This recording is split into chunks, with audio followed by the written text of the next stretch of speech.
To free your mind from mental anguish, you have to learn the nefarious tactics of our enemies. It's a false equivalence that the ancient Egyptians may have been Arabs or Europeans as equally as that they could have been Africans. There's no real debate. They're gaslighting us to pretend that there's a legitimate question regarding the race of the ancient Egyptians. It's all a gaslighting tactic. All evidence proves that Africa's ancient Egyptians were accordingly Africans. Their hair sample testings, melanin skin testings, bone densities, DNA genetics testing, geographical location, and carbon date testing of when the kingdom was actually built have all irrefutably proven that Africa's ancient Egyptians were Africans. But as long as they can maintain the illusion that there's a legitimate doubt regarding the racial identity of Africa's ancient Egyptian, this illusion benefits both the Europeans and the Arabs that falsely claims Africa's great ancient history as being theirs. The only groups harmed by the false narrative that there is a debate are we Africans. And regardless of what evidence that we present to prove that Africa's ancient Egyptians were accordingly Africans, the Arabs and the European scholars will never acknowledge any evidence we present. They will instead always respond by presenting false narratives that are designed to sow seed of doubt regarding the legitimacy of the evidence. It is an insidious gaslighting tactic.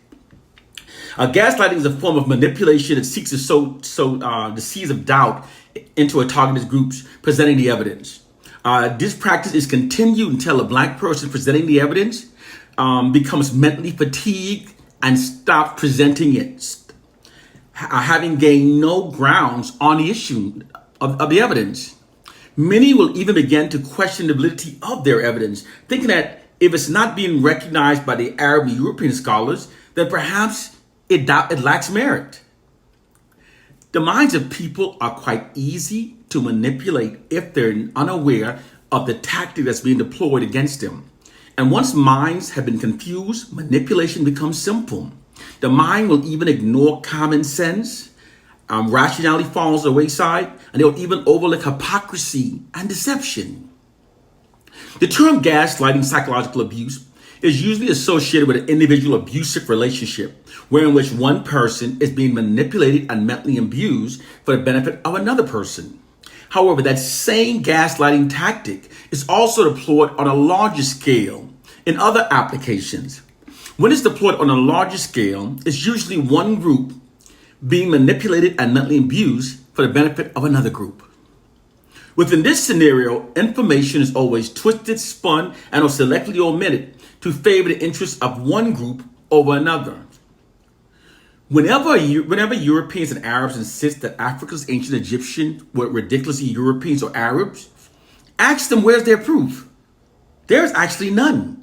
Carbon date testing of the ancient kingdom proved that it was built by Africans thousands of years long before the arrival of the Greeks and the Arabs during the 7th century.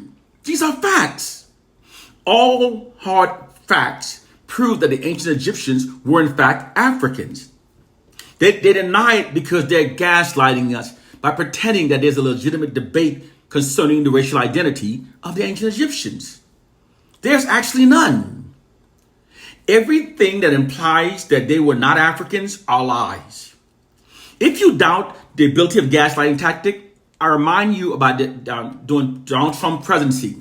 Whenever he did something crooked or unethical, and the Democrats weren't complaining about it, how did the Republicans handle it? They pushed it away. They deflected it. They deflected everything. Now, the reason why Caucasians and Arabs are fighting for Africa's history, because according to social scientists, a people's future is predestined by the history they're taught to believe by themselves. Because people references their future capabilities based upon their past achievements. It's why whenever oppressors don't have an inspiring history of their own, they always steal the glorious history of the oppressed. This is what's meant when social scientists says that those who control the past also controls the future. According to the practice, truth is not important to inspire a people's future aspirations. What only matters is what's perceived as being true. People function based upon their perception of what's true rather than what actually is true.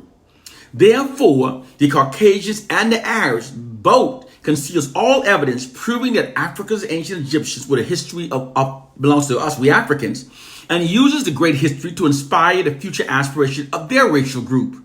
It's a social science. The Europeans and Arabs are inspiring their racial group at the expense of we Africans.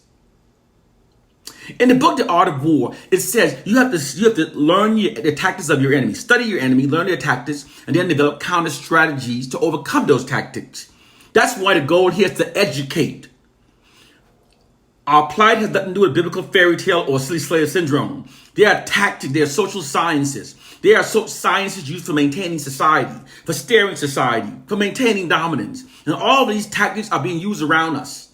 And most of us are remaining clueless of it. The white society are the well-organized lies that works unrelentingly against our disorganized truth. And they use their position of power to impose their lies upon us and smother our truths. One love and peace, brothers and sisters. My goal is to elevate your minds, to lift it away from the biblical fairy tale and silly slave syndrome. And so you can see our reality and understand now why is it the white society and the Arabs ignore all evidence. Even if it's in their face, they ignore it all. Because they created a false history, both of them. And they benefit from that history. And when they benefit from the history, they don't want to lose it. They benefit from teaching their people and Arab that their ancestors built the pyramids. They benefit from doing so. The Europeans benefit from Africa because they removed their people from their cave-dwelling origins and placed them on the thrones of Africa as the ancient Egypt also. And this creates a self-image within the white masses, a false one. Their self-image has been falsely bolstered at the expense of we Africans. One love and peace. Time to wake up.